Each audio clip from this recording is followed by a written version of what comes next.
Esse é o momento todo especial do nosso programa, o nosso momento de reflexão. E eu quero convidar a você que está nos assistindo nesse instante para, se possível, abrir também a sua Bíblia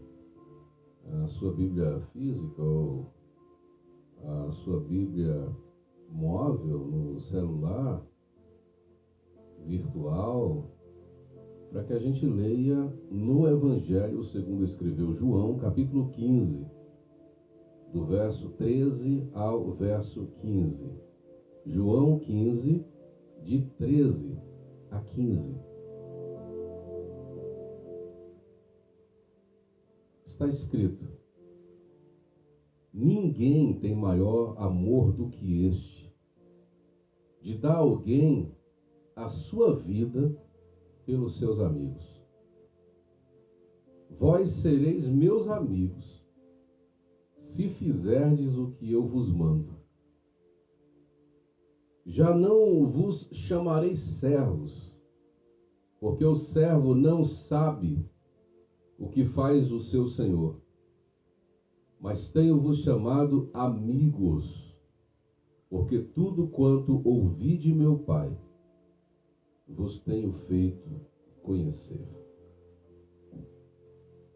Pai, nós estamos diante da Tua Palavra, os nossos corações estão profundamente necessitados de ouvir a Tua voz, e o que nós te pedimos é que se movimente na nossa direção, Senhor, e se importe conosco de tal maneira que fale na nossa necessidade, fale naquilo que de fato é essencial para a nossa vida, para que em tudo e pela Tua Palavra o Teu nome seja glorificado em nós. Amém. Normalmente os discursos de Jesus são carregados de expressões, de palavras, de escolhas lexicais, de determinações sintáticas bastante fortes, bastante profundas.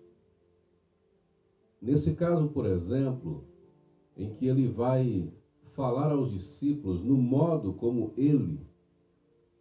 Deus, está se relacionando de uma forma diferente com os homens, ele utiliza-se aqui de dois elementos antagônicos, dois elementos polares, dois elementos bastante distantes um do outro.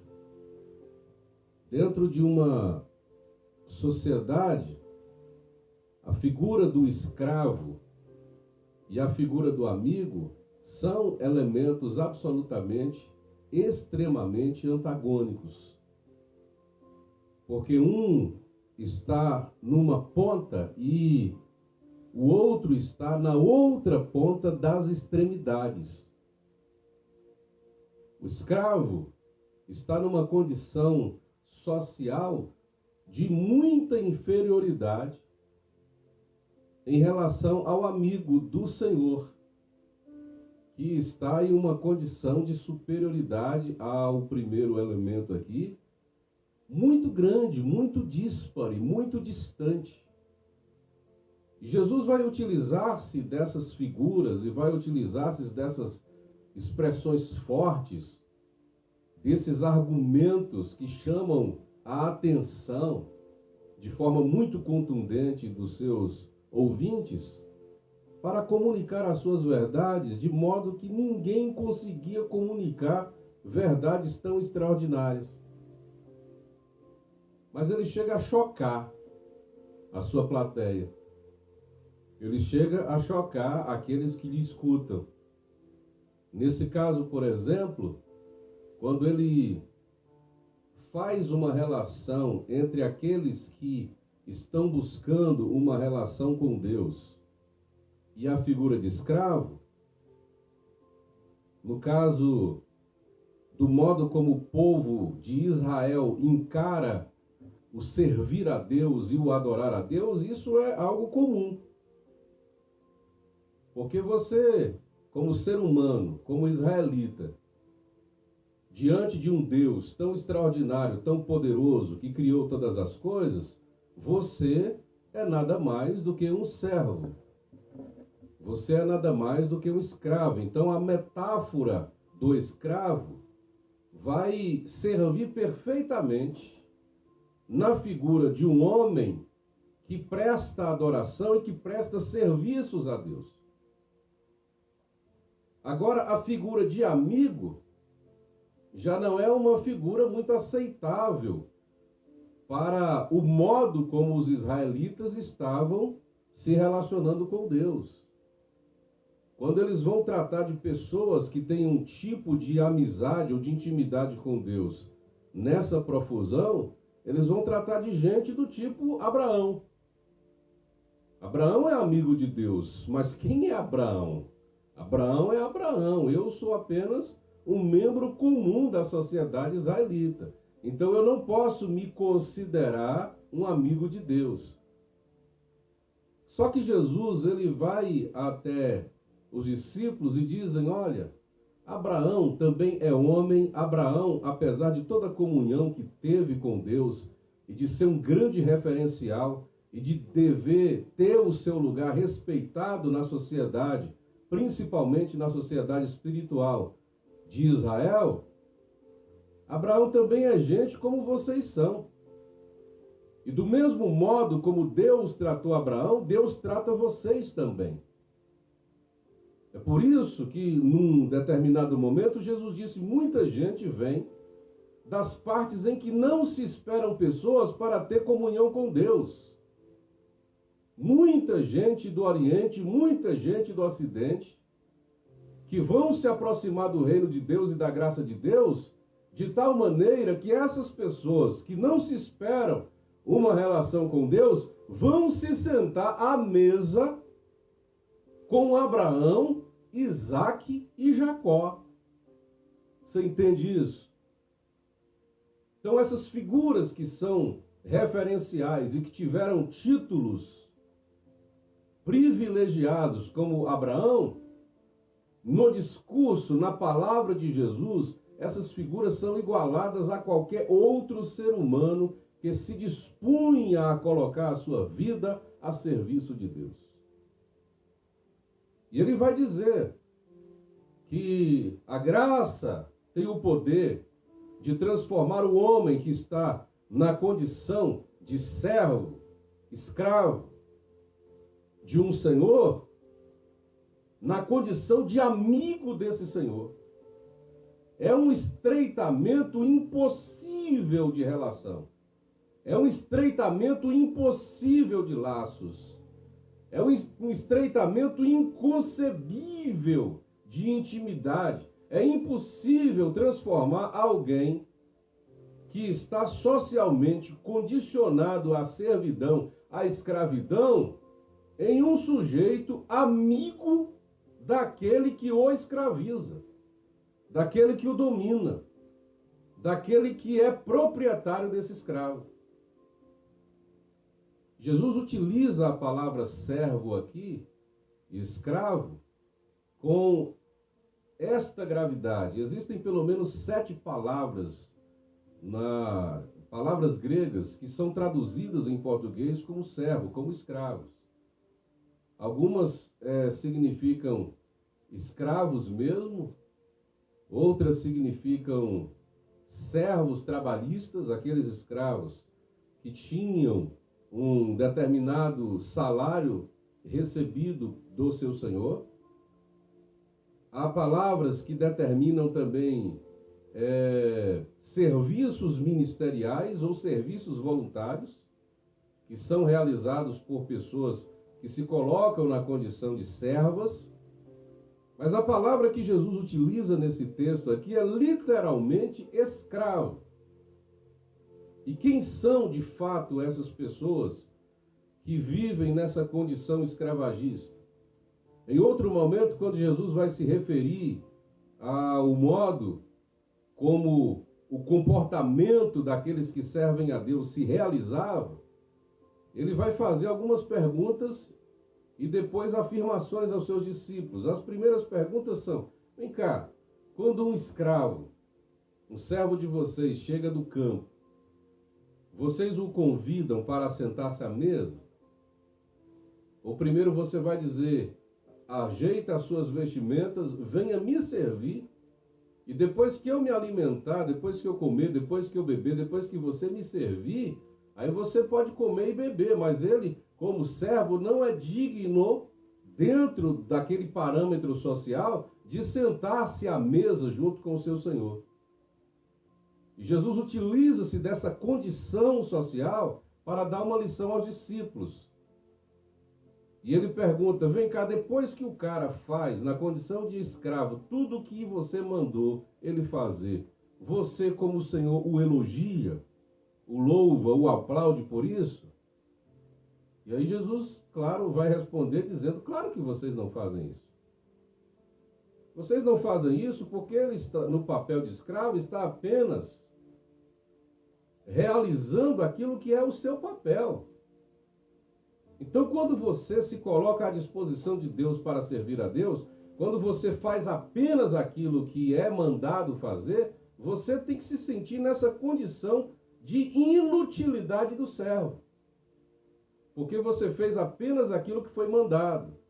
Então, o servo, ele é inútil, por quê? Porque ele faz apenas aquilo que lhe é mandado. Quando você faz apenas o que te é mandado, você tem que se sentir também nessa condição em que o escravo se sente, ou seja, você não merece nenhum tipo de gratidão, nenhum tipo de louvor, nenhum tipo de privilégio, não pode sentar à mesa. A condição social é essa. E Jesus está apresentando no seu discurso a condição social do escravo naquele tempo e aproveita para dar uma lição em cima dessa condição social. Então, o escravo é exatamente esse ser que não tem nenhum tipo de ligação com o seu Senhor, que lhe dê direitos, que lhe ofereça favores. Ele é um objeto, ele é uma propriedade. E, inclusive, um objeto e uma propriedade que precisa servir bem, fazer bem aquilo que lhe é mandado, porque qualquer tipo de opinião emitida, porque ele não tem direito de fazer isso, qualquer tipo de serviço mal feito, qualquer tipo de irregularidade cometido pelo escravo, vai colocá-lo em uma condição de castigo absurda. Esse escravo vai apanhar, esse escravo vai ficar dias sem comer, esse escravo vai ser lançado em calabouços, esse escravo vai ter alguns membros do seu corpo decepados. Eu sei que são realidades diferentes às vezes, mas, por exemplo, no Brasil colônia, quando os escravos trazidos para aqui eram homens capturados na África para prestarem serviços forçosos aqui, quando esses homens cometiam algum tipo de erro, quando eles de algum modo se rebelavam, ou quando seus senhores davam na teia de castigá-los, seja lá por que for, talvez porque tenham amanhecido o dia mal-humorados, esses homens eram submetidos, e mulheres eram submetidas às violências mais absurdas que você possa imaginar na sua vida. Eram pessoas que tinham seus narizes cortados, tinham suas orelhas cortadas, tinham membros do seu corpo decepados, inclusive as próprias genitálias desses escravos eram muitas vezes decepadas por maldade mesmo dos seus senhores.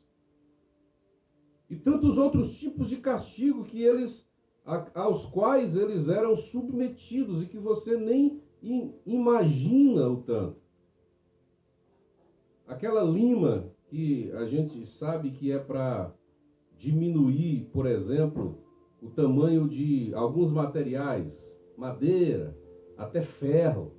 Aquela lima era passada nos dentes de alguns escravos que tinham seus dentes limados até chegar na gengiva e sangrar.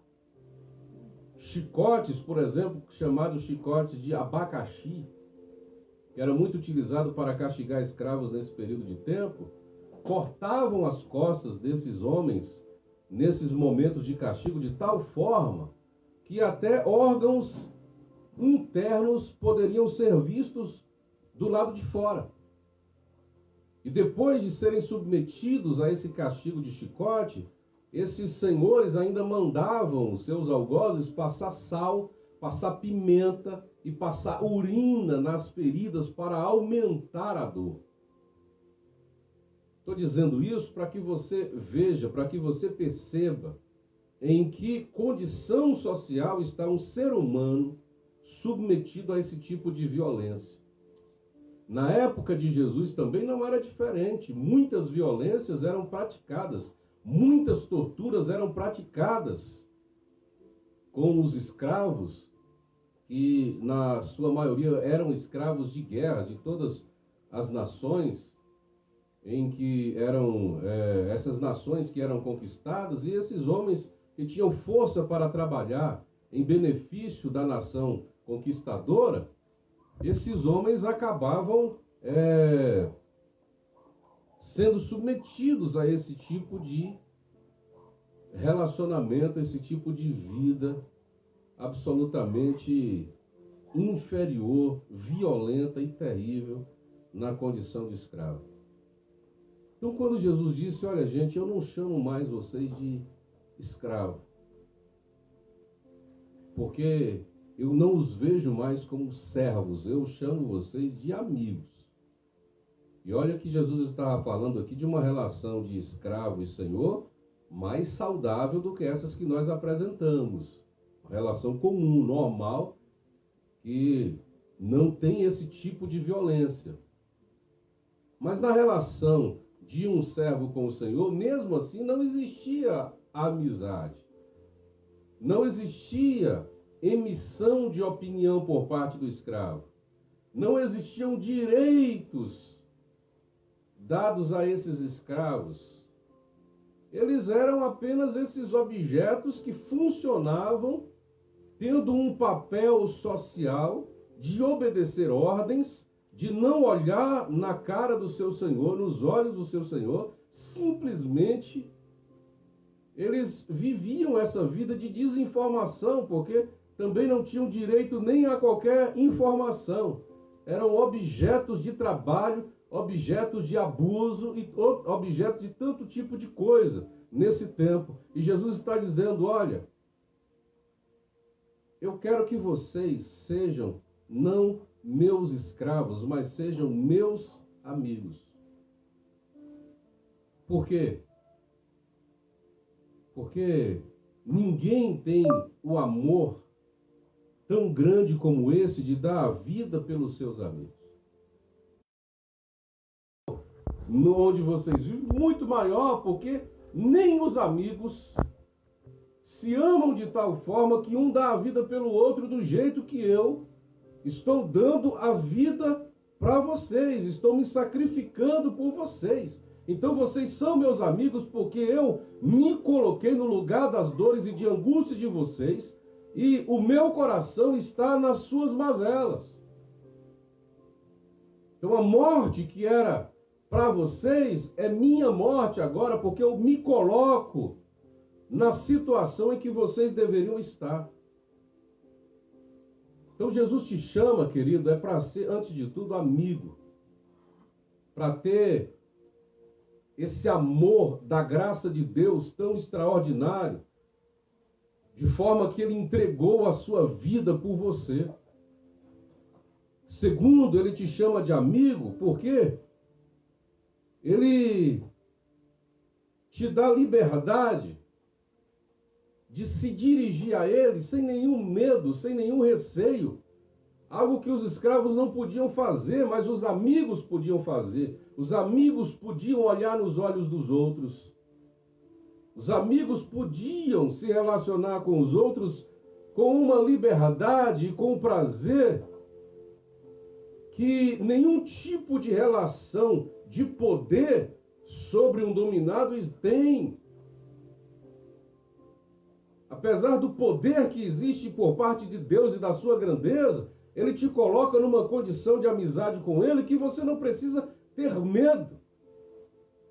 Como muitas vezes a religião ensina o homem a se relacionar com Deus com tanto medo que ele não consegue se aprofundar nessa amizade que Jesus dá para a gente. Jesus causou tantos escândalos para os religiosos daquele tempo, porque a reverência deles em relação a Deus era muito grande, de fato, e Deus merece toda a reverência. Só que Jesus diz, olha, o nível de amizade na relação humana com Deus está aumentando. É véu que está se partindo para que todos os homens tenham o direito de entrar no Santo dos Santos, e não somente aqueles únicos e exclusivos que podem atravessar essa fronteira do véu do templo. Jesus está nos chamando para esse espaço onde nós podemos tocar nele, onde nós podemos abraçá-lo, onde nós podemos derramar as nossas lágrimas diante da presença dele, onde nós podemos ser aquilo que de fato a gente é, onde nós podemos tirar toda a capa, tirar tudo aquilo que às vezes a gente coloca para se apresentar diante da sociedade. Diante de Deus, a gente não precisa de nada disso, porque nós somos amigos de Deus. E a nossa relação com Deus é essa relação de intimidade. Nós somos amigos de Deus porque Ele divide os seus segredos conosco. Aquela desinformação à qual o escravo era submetido não existe mais. Jesus divide os seus segredos conosco. Ele agradece a Deus por isso, ao Pai por isso. Por poder conversar e comunicar a vontade de Deus e a palavra de Deus, o Pai, para os seus amigos. E só não aprende a palavra de Deus, a vontade de Deus, quem não quer. Só não entra no nível superior de intimidade com Deus quem não quer. Quem prefere ficar submetido à escravidão reproduzida pelos sistemas religiosos que fazem de você um robozinho. Que tentam fazer de você uma fabricação em série, em massa, todo mundo igualzinho. Todo mundo dentro desse quadradinho e ninguém pode ultrapassar esse nível, ninguém pode chegar perto de Deus, ninguém pode olhar nos olhos de Deus, ninguém pode abraçar a Deus, ninguém pode sentar no colo de Deus. Jesus está dizendo ao contrário. Nível de intimidade aumenta. Então hoje você pode chegar diante de Deus e dizer, Senhor, a minha alma está profundamente angustiada, porque me aconteceu algo que eu não gostaria que acontecesse. Eu não sei se essa é a tua vontade, mas o que eu estou dizendo é que mesmo que essa seja a tua vontade, para mim está incomodando. Eu tenho essa liberdade de conversar com Deus como amigo de Deus. Agora tem um detalhe muito interessante. Um detalhe muito interessante aqui, para a gente já finalizar a nossa reflexão. É que as pessoas às vezes querem amizade apenas parcial, 50% da amizade com outra. Então, às vezes a amizade de uma pessoa com outra acontece apenas quando a pessoa está triste ou quando a pessoa está alegre. Porque para algumas pessoas o amigo estando alegre incomoda. Porque a alegria do outro, o sucesso do outro incomoda alguém. Ou o amigo estando triste, às vezes incomoda. Porque se a pessoa precisa de você e você não tem tempo, não tem disposição para essa pessoa, o fato dela precisar de você vai incomodar. E o amigo verdadeiro é o amigo inteiro. Amigo para todas as horas. O amigo que chora e o amigo que ri. Chora com as tristezas e ri com as alegrias. Então, só posso dizer que alguém de fato é meu amigo quando essa pessoa é inteira na minha vida, nas minhas situações, de um lado e de outro, nos extremos da minha existência como homem, como ser humano. Pessoas que querem participar apenas do meu sucesso não podem ser consideradas amigas. Pessoas que apenas se aproximam quando você está triste, porque ela consegue te ajudar quando você está triste, mas se incomoda com você quando você está tendo algum tipo de realização na vida, também não pode ser sua amiga. Amiga é gente inteira.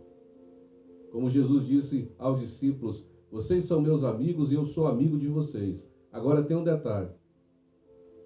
A gente só pode ser amigo quando você não esquecer que uma situação não anula a outra.